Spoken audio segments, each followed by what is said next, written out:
ကျလာပရေတာသမီကျွန်တော်ရဲ့မိတ်ဆွေပေါင်းမင်္ဂလာပါနော်ဒုက္ခကျေပွင့်တဲတော်နမိတ်ကိုတဲတော်ကခုနှစ်ကတ်ချပြီးတော့ကံကြမ္မာဖတ်ကြပြီးမှဖြစ်ပါတယ်အဲ့တော့ကျလာပရေတာသမီများအတွက်နံပါတ်1စီးပွားရေးနဲ့အလုပ်ကိုင်အတွက်တဲတော်ကတ်ကတကတ်ပေါ့နော်နောက်ဆွေမျိုးသားချင်းတွေနဲ့ဆက်ဆံရေးကံကြမ္မာအတွက်တကတ်လူမှုရေးနဲ့ပတ်သက်ပြီးတော့ပေါင်းသင်းဆက်ဆံရေးအတွက်တကတ်ပေါ့နော်ကတ်တကတ်နောက်တစ်ခါကျွန်တော်ငွေကြေးအခြေအနေလေးတွေလက်လာပါအခြေအနေလေးတွေအတွက်တကတ်နောက်ဂျမ်းမာရေးအတွက်တကတ်ပညာရေးအတွက်တကတ်အခြေရေးအိမ်တော်ရေးနဲ့ပတ်သက်ပြီးတော့တကတ်ဆိုပြီးတော့တဲတော်ကခုနှစ်ကတ်ချတာပေါ့ဒါတဲတော်ကကြာသာပရိသသမီးတွေအတွက်တဲတော်ကခုနှစ်ကတ်ပါအဲ့ခုနှစ်ကတ်ကိုကျွန်တော်နှုတ်လေးတွေထုတ်တာပေါ့နော်အဲ့နှုတ်လေးတွေထုတ်ပြီးတော့ကျွန်တော်တို့ဟောစတန်လေးတွေဟောပေးမှာဖြစ်ပါတယ်အယူတော်မင်္ဂလာချမ်းတော့တကြံရဲ့ပိတ်ပါတယ်နှစ်ဆန်းတရက်နေ့မှာတော့ဘေးမဲ့လှပွဲသတိသားတွေကျွေးမယ်ပြီးရင်စံတွေဝေပေးမှာဖြစ်ပါတယ်ကျွန်တော်မိတ်ဆွေလာခြင်းနဲ့နေသန်းတရက်နေ့ဘာအစီအစဉ်ရှိလဲဆိုရင်အစီအစဉ်လေးတွေကိုပြောကြားခြင်းဖြစ်ပါတယ်အဲ့တော့ကြာလာပရိသသမီးများအတွက်ပထမဦးဆုံးကြာလာတဲ့တေတော်နမိတ်ကကျယ်ပွင့်10ပွင့်ဆိုတဲ့သင်္ကေတနမိတ်ဖြစ်ပါတယ်ကျယ်ပွင့်10ပွင့်နဲ့အဲ့နမိတ်ကအင်မတန်မှကောင်းတယ်ကျယ်ပွင့်ဆိုတာအောင်မြင်ခြင်းပါပဲအဲ့တော့အလောက်ကိုင်းတဲ့စီးပွားရေးဟာအလွန်ခိုင်မာတဲ့ကံတရားမျိုးရှိပါတယ်နော်အလွန်ခိုင်မာတယ်နောက်မိသားစုနဲ့တွဲဖက်လောက်ကိုင်းတဲ့လုပ်ငန်းတွေမိသားစုမိယိုးဖလားတွဲဖက်လုပ်ကိုင်တဲ့လုပ်ငန်းတွေနံပါတ်2ကအမွေနှစ်နဲ့ပတ်သက်တဲ့စီးပွားရေးတွေဆိုရင်ပို့ပြီးတော့အောင်မြင်ကြီးပွားမဲ့အချိန်ကာလမျိုးဖြစ်ပါတယ်။ရေရှည်ရပ်တည်နိုင်မဲ့အောင်မြင်မှုနဲ့ငွေကြေးအမြတ်အစွန်းတွေကိုကံဒီကံမတေချာပေါက်ရနိုင်တဲ့အချိန်ကာလမျိုးဖြစ်ပါတယ်။ဒါလို့လုပ်ရင်ကောင်းမလားမကောင်းလားဆိုရင်ကောင်းပါတယ်။လုပ်တင်မလုပ်တင်ဆိုရင်လုပ်တင်ပါတယ်။လုပ်ရင်ဖြစ်မလားမဖြစ်ဘူးလားဆိုရင်တေချာပေါက်ဖြစ်မဲ့အချိန်ကာလဖြစ်တယ်။အလုပ်ရှောက်ရင်လွယ်လွယ်ကူကူနဲ့ရမယ်။စီးပွားရေးလုပ်ငန်းဆောင်တာတွေကိုတိုးချက်ပြီးတော့အင်တာအားတိုင်းလုပ်တင်ပါတယ်။တိုးတဲ့တယောက်တည်းလုပ်တာထက်မိသားစုနဲ့ပူးတွဲပေါင်းဆက်ဆက်တူလုပ်ငန်းတွေဟာပို့ပြီးတော့အကျိုးပေးနိုင်ပါတယ်။နောက်ဆွေမျိုးသားချင်းတွေနဲ့ပတ်သက်တဲ့ကံကြမ္မာမှာကြတော့ဒုလေးချောင်းဆိုတဲ့သင်္ကေတနမိတ်ကြတာပေါ့နော်။ဒီနမိတ်ကကြတော့လေကောင်းသောနမိတ်ပါပဲ။ဆွေမျိုးသားချင်းဆက်ဆံရေးအလွန်ကောင်းမွန်မယ်ပျော်ရွှင်စရာအရန်ကောင်းတယ်ပေါ့နော်။မိသားစုထဲမှာအလှကိစ္စတွေမင်္ဂလာပွဲကိစ္စတွေအိမ်သစ်တက်ပွဲစတဲ့ဝမ်းသာစရာအောင်ပွဲခံစရာကိစ္စတွေကြုံရတတ်ပါတယ်အားလုံးစီလုံးညီညွတ်ပြီးတော့နှွေးနှွေးထွေးထွေးစ조사အားထုတ်ဖြတ်တန်းတဲ့အချိန်ကာလမျိုးဖြစ်ပါတယ်အဲ့တော့မတက်တဲ့ဆွေမျိုးသားချင်းတွေနဲ့လည်းပြန်ပြီးတော့တက်သွားတတ်ပါတယ်ကိုယ်နဲ့မတက်တဲ့ဆွေမျိုးသားချင်းတွေကိုအလူမင်္ဂလာစတဲ့ကိစ္စတွေမှာသွားရင်လာရင်လည်းအဆင်ပြေပြေဖြစ်သွားတာမျိုးတွေကြုံရတတ်တယ်ပေါ့နော်နောက်လူမှုရေးမှာကြတော့ကျွန်တော်တို့တရဖူနမိတ်ပါပဲဓာသွားတဲ့ကတရဖူတဲ့လူမှုရေးကံတာကတော့ပြတ်သားရှင်းလင်းရမယ်ပြဿနာလေးတွေရှိရင်ရှင်းရှင်းလင်းလင်းဖြေရှင်းရမယ့်အချိန်ကာလမျိုးဖြစ်ပါတယ်လူမှုရေးမှာကြတော့ပြဿနာရှင်းရမယ့်အချိန်နဲ့ကိုယ့်ရဲ့မိတ်ဆွေတွေအပေါင်းအသင်းတွေလူမှုရေးတွေကြားထဲမှာတယောက်နဲ့တယောက်ပြည့်ပြည့်လဲလဲရှင်းရမယ့်အချိန်ဖြစ်တယ်အဲ့လိုရှင်းလင်းရတဲ့အချိန်တွေမှာကိုယ့်ဘက်ကနေပြီးတော့ကိုယ့်ရဲ့အပြောဆိုအပြုမှုအနေအထိုင်တွေဟာတစ်ဖက်လူကိုဓားသွားတစ်ချောင်းလိုထိုးနှက်နိုင်တဲ့အတွက်ကိုယ့်ရဲ့အမူအရာတွေကိုယ့်ရဲ့ရုပ်တွေကိုယ့်ရဲ့မျက်လုံးတွေကိုပြောပုံဆိုပုံလေးတွေကိုလည်းနည်းနည်းစင်စင်ချင်းချင်းပြောဖို့လိုအပ်ပါတယ်ပေါ့နော်လူမှုရေးမှာနောက်ငွေချင်းနဲ့ပတ်သက်တဲ့ကံတာရာမှာကြတော့ဒုဘယင်နမိတ်ပေါ့ဒုဘယင်နမိတ်ကလည်းအင်မတန်မှကောင်းတဲ့ကံတာရာပါဒါငွေချင်းနဲ့ပတ်သက်ပြီးတော့ကြာသာပရိသသမီးတွေအတွက်ကံတာရာအလွန်ကောင်းပါတယ်နောက်ကိုယ်တိုင်ဥဆောင်ပြီးတော့ရဲရဲဝင့်ဝင့်လောက်ကင်မှငွေကြေးနဲ့ပတ်သက်တဲ့ကိစ္စတွေမှာအလုံးရင်းဝင်လာတာတို့အလုံးရင်းအစဉ်ပြေလာတာမျိုးတွေဖြစ်မှာပေါ့အဲ့တော့ကိုကနောက်ကနေတော့မနေနဲ့ရှေ့ကိုဥဆောင်ပြီးတော့လှုပ်တင်တယ်ငွေကြေးနဲ့ပတ်သက်တဲ့ကိစ္စဆိုရင်ကြာသာပရိသသမီးတွေဟ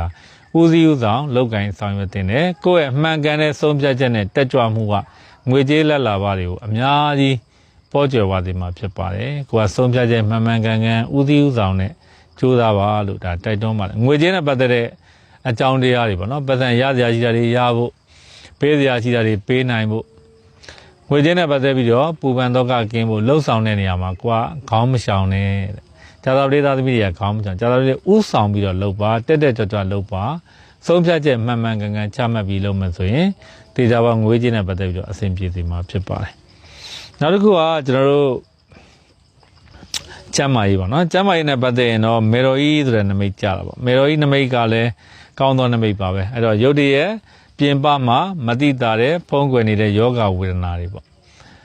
့ပြန်နေခံမှန်းကြည့်လို့မရတဲ့စမ်းသပ်လို့မရတဲ့ယောဂမျိုးပေါ့နံပါတ်ဘယ်လိုယောဂမျိုးတွေလဲဆိုရင်တဲ့ တော့ဟိုမုန်းနဲ့ပတ်သက်တဲ့ဟော်မုန်းနဲ့ပတ်သက်တဲ့ယောဂတွေနောက်သွေးသားနဲ့အမျိုးသမီးတွေဆိုရင်သွေးသားနဲ့သက်ဆိုင်တဲ့ယောဂမျိုးတွေ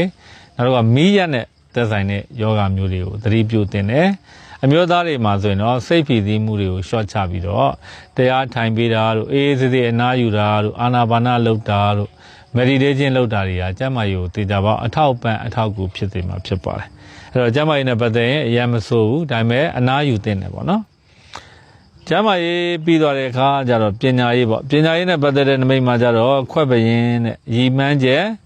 အောင်မြင်မယ်ကိုဝါသနာပါရကိုစိတ်ဝင်စားရာလမ်းကြောင်းကိုရွေးချယ်အောင်မြင်မယ်အဲ့တော့အဓိကတော့ပညာရေးကဏ္ဍတွေမှာသွားနေတဲ့လူငယ်တွေဆိုရင်ကိုယ့်ကိုယ်ကိုပြန်မေးရမှာပေါ့အခုလက်ရှိလိုက်စားနေတဲ့ပညာရေးကိစ္စသင်တန်းကိစ္စတွေကငါတကယ်ဝါသနာပါတာဟုတ်လားငါတကယ်တက်ချင်တာဟုတ်လားအဲ့ဒါမျိုးလေ့လာလိုက်စားပြီးတော့ကြိုးစားရမယ်နောက်ပညာရေးသင်တန်းတွေနဲ့ပတ်သက်ပြီးတော့ဝမ်းသာစရာသတင်းကောင်းတွေကတော့မကြမီကြားရတတ်တဲ့အစဉ်ပြေချောမွေ့မဲ့ကံတရားမျိုးရှိပါတယ်ပညာရေးကံတရားကောင်းတယ်နိုင်ငံခြားပညာတော်သင်ကိစ္စတွေကောင်းတယ်သင်တန်းကိစ္စတွေကောင်းပါတယ်နောက်ခြေအိမ်တော်နဲ့ပတ်သက်ရင်တော့ဒုလူလင်းတဲ့ဒုလူလင်းနမိတ်ကကြတော့ဟိုမှာအိမ်တော်မရှိသေးတဲ့လူလွတ်တွေပေါ့နော်လူလွတ်တွေရဲ့အခြေကံတရားမှာဆိုရင်ဒီတဲတော်နမိတ်ကကြတော့ရုပ်တရက်အချစ်တစ်တွေ့တတ်တယ်တဲ့ရုပ်တရက်ကောက်ခံငါရဲ့အချစ်တစ်တွေ့နောက်အချိန်တို့အတွင်းမြန်မြန်ဆန်ဆန်ချစ်သူဖြစ်သွားခြင်းမျိုးကြုံရတတ်ပါတယ်အခြေမှာကိုယ်တိုင်ရောအလွန်တက်ကြွနေတဲ့အချိန်မျိုးဖြစ်တတ်ပါတယ်တဲ့နော်အခြေနဲ့ပတ်သက်ရင်ဇာတာပရိသသမီးတွေချစ်သူမရှိသေးရင်ချစ်သူရတာတို့ရုပ်တရက်မြန်မြန်ဆန်ဆန်ကြီးချက်ချင်းကောက်ခံငါကြီးချစ်သူရတာမျိုးတွေကြုံရတတ်တယ်တဲ့အိမ်တော်တဲ့အိမ်တော်ဘက်နဲ့အတူခရီးထွက်ရခြင်းမျိုးတွေရှိတတ်ပါတယ်မိသားစုဘဝတိုးတက်ဖို့အတွက်နှစ်ဦးသားတက်တက်ကြွကြွအတူတကွပူပေါင်းလှုပ်ရှားရုန်းကန်ရမယ့်ကာလမျိုးဖြစ်ပါတယ်အဲ့တော့လင်မယားတွေအတူတကွပူပေါင်းပြီးတော့ရုန်းကန်ရမယ့်အချိန်ကာလမျိုးဖြစ်တဲ့အင်မတန်မှကောင်းပါတယ်ဒါဇာတာပရိသသမီးတွေအတွက်တေရောကတ်ခုနှစ်ကတ်ကိုကျွန်တော်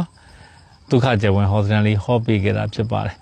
အဲ့တော့ဇာတာပရိသသမီးတွေအတွက်အကျိုးပေးတဲ့ကံကောင်းတဲ့အယောင်တဲ့နီညိုရောင်နဲ့အဝါရောင်နဲ့ကောင်းပါတယ်နော်အဝါရောင်နီညိုရောင်ကောင်းတယ်သုံးကနန်းတဲ့နော်3နဲ့5တဲ့3နဲ့အကျိုးပေးပါတယ်နော်မြတ်စွာဘုရားရှင်ကိုရောမြတ်ကြီးကိုစပယ်ရှိကုန်းကတ်လူပူတော်ကြောင့်ဆုတောင်းမှာအញ្ញံကြိုက်တွေပြပြပြီးတော့ကောင်းကျိုးလိုရာဆန္ဒရရှိစေမှာဖြစ်ပါတယ်ကျွန်တော်တို့ယူတော်မင်္ဂလာချန်ကတကြံတွင်ပိတ်ပါတယ်နေ့စံတရက်နေ့မှာတော့ကျွန်တော်တို့ဘေးမဲ့လွတ်ကြပါမယ်ခုနှစ်ရက်သားသမီးများအတွက်ကျွန်တော်ဘေးမဲ့လွတ်ပြီးတော့ဆုတောင်းပေးပါမယ်နောက်အဲ့ဒီမှာသုတိတာကျွေးပါမယ်ကြက်သားနဲ့ထမင်းနဲ့နောက်ဆန်နေလဲဝေပေးမှာဖြစ်ပါတယ်နေ့စံတရက်နေ့မှာဘာအစီအစဉ်ရှိလဲဆိုရင်ပြောခြင်းဖြစ်ပါတယ်ကျွန်တော်ရဲ့မိတ်ဆွေကြာသာပရိသတ်သမီးပေါင်းကိုကျမ်းမှာစိတ်ချမ်းသာလူရဆန္ဒပြပါစေအစာရည်သားတွေပေါ်ကျော်သွားပြီးတော့ဘေးဥပန်တွေကင်းရှင်းကြပါစေလို့ဆုတောင်းမေတ္တာများလိုက်လဲပို့တာပေးပါတယ်